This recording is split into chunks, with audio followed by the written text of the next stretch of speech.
What's good, guys? It's TSG. In today's video, we're going to be having a look at the much awaited August devlog by Aaron Warwick. So let's not waste any time, let's jump straight into it. Before we start, if anyone's wondering, what happened to last month's devlog, the July devlog? It never came out.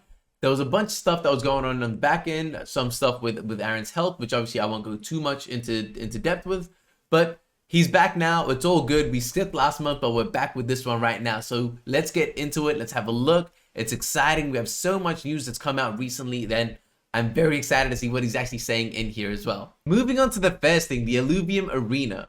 So right here, he's saying that there are two significant features that they're polishing for Private Beta 2. And for those that don't know, Private Beta 2 pretty much publicly, based on Kieran's last AMA, is pretty much not scheduled for Monday next week. But I mean, they've kind of said it. Let's not say it's a guaranteed thing, but it's very, very soon, right around the corner soon, if all goes to plan. I'm actually playing Private Beta 2 internally just to get some testing done. I'm making sure that there's no bugs, crashes, things like that. So I'm actually already playing it. And yeah, I won't say too much more, but trust me, guys, it is a lot better than Private Beta 1, which is super exciting. So the two significant features that they are polishing are the server connection and the integration of visual assets. So they're pretty much actually both done, and they've been done for quite a while. But just because there's more features, it takes longer to polish. And a lot of this polishing is actually to make sure that everything is ready. Because once everything is done now, when Ascendant Arena comes down, which is actually going to be the PvP mode, everything's kind of done. The foundation is done, and we're essentially going to be able to move from Private Beta 2 to Ascendant Arena much faster than we expected. He does make a point right here to say that balance is not a focus on this release. So there are going to be some items that might be a bit stronger than others, some augments that may make some characters incredibly strong. It isn't meant to be a balanced patch. That's going to be done at the NFT level. And when Ascendant mode actually comes out, that's when they're really going to be doing that balancing and making sure that it's an even playing field.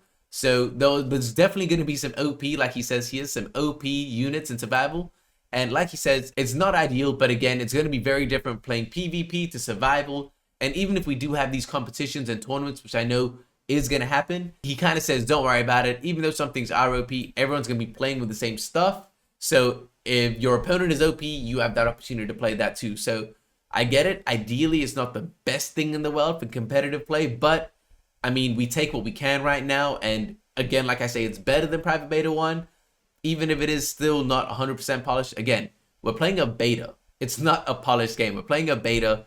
And these things are bound to happen in that process. So the highlights here are the client server logic is feature complete, and they're just clearing out as many bugs. So one thing that I've kind of noticed is that this crashes. Private Beta 2 that we're playing actually crashes way less. Like I was playing for quite a bit of time the other day, and I'd only had one crash. And before that, no, like I've only had one crash playing Private Beta 2 at all. So that's super cool. The next thing here is 106 new units are all in the game and working. So again, 106 new units, guys. Like that's massive. And again, this isn't really in the devlog, but I'll kind of say this. The tier zeros are sick. Like in regards to the meta as well, like they actually have a role to play. And I can see it even in the long term, once the game really comes out. People aren't just going to say, oh, forget about the tier zeros. Just because their abilities are actually useful, I think you might still be seeing tier zeros being used in competitive in Leviathan, just because their abilities actually do a lot on the board, which is super dope to see. He says here in Ascendant Arena that we're actually going to be able to move our drone around so that our opponent can see it, and we can be throwing down emotes like the little Atlas with his fingers up, things like that. So I think that's going to be really cool. The Ramfy, I think it is, with the puppeteer stuff, I think all of that's going to be cool. So I'm going to be super excited to see how that is when we're actually playing it. Again, it's just another way for us to really show our personality. And again, if I'm beating someone like Frobe, yo, you know I have to flex. I have to flex on it. There's a couple of other things here. I'm going to kind of skip over them. If you do want to read the entire thing, I'll put the link in the description down below so you can have a look. He says that the next phase of work is actually all around the game mode itself. The user interface, the launcher. Once they're complete, essentially Illuvium Arena is going to be ready for the public beta. So he does say that even though it is a public beta, it still means that the game isn't fully optimized. It doesn't have 100% polish, being even in a public beta state, but he's saying that it will be excellent. He says that all the core features are going to be in there. no game-breaking bugs. He says right now they only have a small team working on the UI and user experience. So keep in mind that a lot of these quality of life things that we might be experiencing in private beta and public beta, they are going to get better before the official launch of Illuvium. This is actually really cool because Aaron isn't Kieran. Kieran is the hype guy, and Aaron is very meticulous with the words he uses. Very, yo, let's just get the job done. But right here, he actually says Illuvium Arena will be the world's best deck building auto battler. Not just in crypto, anywhere. That will draw crowds, even those that don't play auto battlers. It looks like Aaron is really feeling himself right now. The energy that Kieran gave us in the last AMA clearly is rubbing off on Aaron because he is now talking that shit, and I am all for it. We then move on to the overworld, where he says that Kieran's mentioned the quality of it, the experience, so he's going to focus on the functions of it. We go straight into the highlights here, where he says they worked on the locomotion tweaks, but the core is already there. So yeah, even in the last 21 days from when I started working, the movement of the playable character from when I first started to where it is now is already way different. And I feel like if they keep it at this pace, it's going to be incredible what they can actually do. Like a whole bunch of things with, again, they're mentioning here VFX and different animations, falling animations. There's so much that they're improving so quickly, which I'm really excited to see how that is when it is actually 100% polished. The capturing gameplay flow is nearly complete, and it's been a significant body of work. I wish you guys could actually see it. I know that Kieran was going crazy about it, but man, I wish you guys could see it. It is sick. And once they had the music and the sound effects and all of the visual effects, like, it's going to be crazy. He talks about the 2 environments that are ready, if not fully optimized. So we already know that it's going to be Sancta Mesa and Crimson Waste. We've seen Crimson Waste in a lot of detail. We're pretty much seeing Dimitri and Grant work on Sancta Mesa and Crimson Waste on the daily in Discord now, which is awesome. But I know it's going to feel very different for everyone to actually play it, explore it. And I don't think people understand how big these regions are. There's going to be so much to explore, and I honestly cannot wait to see everyone's reaction when they start playing. Also, we have the plant interaction physics. Again, we've seen Grant start to leak this on his Instagram. It looks sick, man. Actually, like jumping on the plants and falling down. Like, they're pretty much giving a lot of the major plants these physics. He's saying that not all of these will be in the private beta 2 overworld build that we play, but there are some of them already in there, and we'll have to kind of play around and try and find it. So it could be a little thing that we do in the community, who can find the most or who can find what. It'd be a cool little thing. But once everything is done, it's really going to feel like once you shoot it, it moves. It's going to feel like it's alive, honestly. And I think that's going to be super important to keep it an immersive experience for the player. And this part right here is super exciting. He says there is one more thing that he hinted about a while ago. It won't be in the private beta 2 overworld, but he says that work has been done, and it relates to the transition to an open world with combat compared to an open world going into the auto battler. So more of that Monster Hunter vibe. So I know that is Aaron's end goal. I know Kieran does have a different vision. He likes having the auto battler in there. I'm actually okay with both options. It would be really cool to have that Monster Hunter vibe. I think that just keep the overworld as a separate experience, and then you go into the auto battler, which is a separate experience. Ideally, that's what I think I'm leaning towards, but it seems like they're actually already making those steps. So I'm so excited to see when that actually happens and what that's going to be like. We then go into the much awaited Illuvium Zero section. Essentially, the product has been near ready for a long time. We're just waiting on some polish.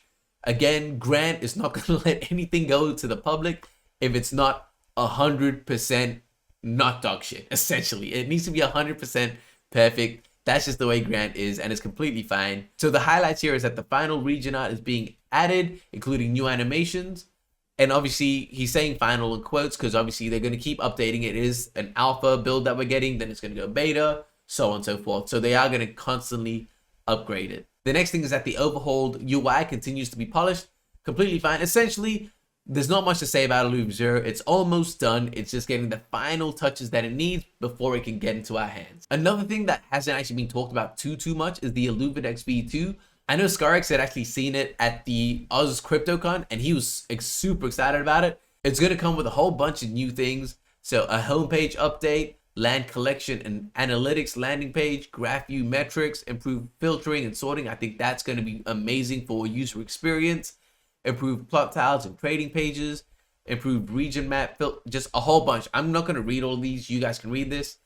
A transfer NFT feature. It's just going to be very good for the user experience. And especially with Illuvitas coming out, improving that Illuvidex kind of experience is going to be super, super important for something like Illuvitas, which is going to be traded a lot more than land is. Speaking of Illuvitas, so obviously we know that Illuvitas got pushed back. There were 2 significant changes to Illuvitas. And essentially the first thing was that it got moved to an IMX centric approach. So no layer 1 involved at all. So the sale and minting all on layer 2, which is incredible. And the second part is the album, which is obviously going to take a bit more time. I think they really need to polish and make sure that they deliver a polished product. If we're saying to the community that, yo, we need to push back, you can't put something out half-assed. The user experience needs to be amazing. The UI needs to be amazing. Everything about it needs to be amazing. And from what I've seen, it's looking like it's going to do that. He mentions that the reveal animation is complete. It looks fantastic. I agree. I have seen it. It does look amazing. And yeah, essentially it's going to be a big part because when you're opening a pack, that's why you see these unboxings of people kind of flipping a Pokemon card one at a time. They do the crazy mathematics to understand where the rarest card is the last to build that excitement. So we're trying to recreate that digitally with these Illuvitas. The last point for Illuvitas is that he says that they're working through the final details of extra benefits for Illuvitas, such as private beta access, exclusive merchandise, IRL events. We've heard Kieran talk about this. I am a massive, massive fan of locked merchandising behind completed collections. I think that is super interesting. I've never seen it done before. I honestly don't know how it would go, but it kind of gives you that exclusivity of like, yo, it's a flex value. It's a flex thing where I have it. I can get access to this, you don't. I've got this merch. Oh man, you have that collection. So that's one thing that I'm super excited for. And I'm sure that behind the scenes, they're working on a whole bunch of different extra utility. And again, from where it went from, yo, let's just do a profile picture thing to a whole game. It's a whole mini game and kind of like ecosystem within itself. Again, Illuvium has to take everything to just the next level. The launch cinematic, look, I'm not going to say much. There isn't much to say, so I'm going to just skip that one right there. There are a couple of general updates here, which I'm going to skip it. Like I said, if you want to read the whole thing, the link is going to be in the description down below. I'm going to head to the summary because I know this is what everyone is waiting for. So this is the updated flow of releases that we're looking at right now. So we have Illuvidex V2 coming out first, Private Beta 2 Arena coming out second, which is actually very interesting because that's meant to be around the corner. So if that's around the corner, Illuvidex, I mean, read through the lines. I'm sure you guys can figure it out. Illuvium Zero Alpha is third, which is actually very, very exciting because I know a lot of people have been waiting for some time to play Illuvium Zero now. We had the land sale in June and we were expecting it 4 to 8 weeks after the land sale. Obviously, it's a bit longer than that. I think everyone is going to be happy with the polish. They're going to be happy with the experience that they're getting. It's going to be, in my mind, it's going to be very similar to the trailer situation where we were rattling the cage. Yo, where's the trailer? Yo, this is a rug. As soon as the trailer came out, everyone lost their mind. So even with the land sale, I got pushed back. And then once it happened, everyone lost their mind. So I think the quality of the product that they're going to put out, in my opinion, is just going to keep everyone relaxed, chilled. They're going to kind of forget all of these feelings that, yo, where is it? All of this agitation that they're feeling right now once they get the product in the hand. So after Illuvium Zero Alpha, we have the Overworld. Again, this is the thing I cannot wait for everyone to get their hands on. I think it's good, man. Honestly, all of this. To be honest, all of this. Overworld and Illuvitas. Yo, I am going to go silly on Illuvitas. And I know I shouldn't because it's just, man, I need to be a bit more strict with myself. But man, just all of these extra mini games, these merchandise unlocks, these IRL events, yo, again, this is not financial advice. This is me speaking personally. I think I'm going to go silly and it's going to be mental. And then finally, the game loader. That's not really a priority, so I'm going to skip that. So that's it, guys. We had gone last month with our devlog, this month with the devlog, and we've got all of that crazy news that's coming out. Again, Private Beta 2 around the corner. I'm not going to lie. As soon as I'm done recording and editing this video, I'm jumping on Private Beta 2 to get that time in, to do the internal testing because that's what's being asked of us. So I'm going to get straight into that. I'm going to be so excited when you guys can play that with me as well. Anyway, guys, I just want to say thank you for watching. And as always, like, subscribe, hit the notification button, and I'll catch you guys later. Peace.